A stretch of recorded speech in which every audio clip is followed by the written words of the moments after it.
3 ans après sa mise à l'écart, le coach du RCT revient dans les roues dans un climat glacial. Il y aura l'histoire principale, ce choc à l'accent sudiste, entre deux des plus grosses écuries du championnat. Et puis, il y aura celle qui s'écrira en filigrane, et que l'on attend depuis près de 3 ans. Le grand retour de Fabien Galthié, aujourd'hui à la tête du RCT, en terre montpelliéraine pour la première fois depuis sa mise à pied en décembre 2014. Galthié et le MHR, c'est une aventure d'un peu plus de 4 saisons, à partir de l'été 2010. Un premier exercice incroyable, avec une finale de top 14, puis une installation durable parmi les cadors de l'Hexagone, mais sans trophée à la clé. C'est aussi une fin en eau de boudin, et un divorce douloureux, avec son président Moët Altra. On retient souvent le dernier épisode, estime Thomas Lombard, consultant pour Canal+. Alors beaucoup de gens ont gardé en mémoire cette rupture plutôt que le travail accompli auparavant, et qu'on peut juger de plusieurs manières. Des séparations houleuses, il y en a eu d'autres. Mais là, on avait un président médiatique face à un entraîneur très médiatique. Il faut dire que le conflit s'est éternisé. 2 ans de procédure, jusqu'à ce que le MHR soit condamné en appel à verser 484 500 € à son ex-manager en janvier.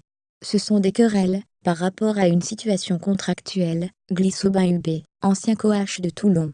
Mais, dès que ça part aux tribunaux, ça prend de l'ampleur, surtout quand les montants sont importants.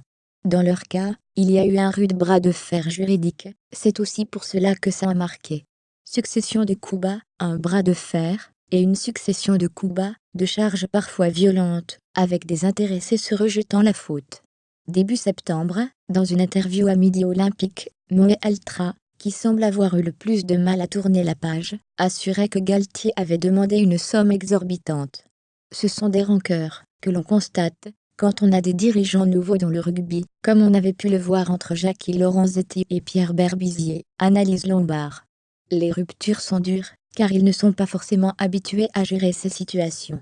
Cette semaine, Altra a néanmoins fait comprendre qu'il saluerait Galthié, si ce dernier venait à lui. Et qu'en pense-t-il, Galthié, justement? Difficile à dire, puisque l'entraîneur toulonnais a pris soin d'envoyer son adjoint Fabrice Landreau en point presse d'avant-match. Depuis juin, Fabien n'a pas fait une seule fois allusion à son passé à Montpellier, assure ce dernier. Ça n'a pas été un levier pour la préparation du match. On l'imagine tout de même un brin revanchard. Il doit surtout vouloir gagner d'un point de vue comptable, et pour se jauger en ce début de saison, face à un Montpellier leader et impressionnant, explique Hubé. Mais si Toulon vient à l'emporter, ce sera une petite victoire personnelle. Même s'il ne l'avouera jamais, en son fort intérieur, ça ne lui déplairait sans doute pas.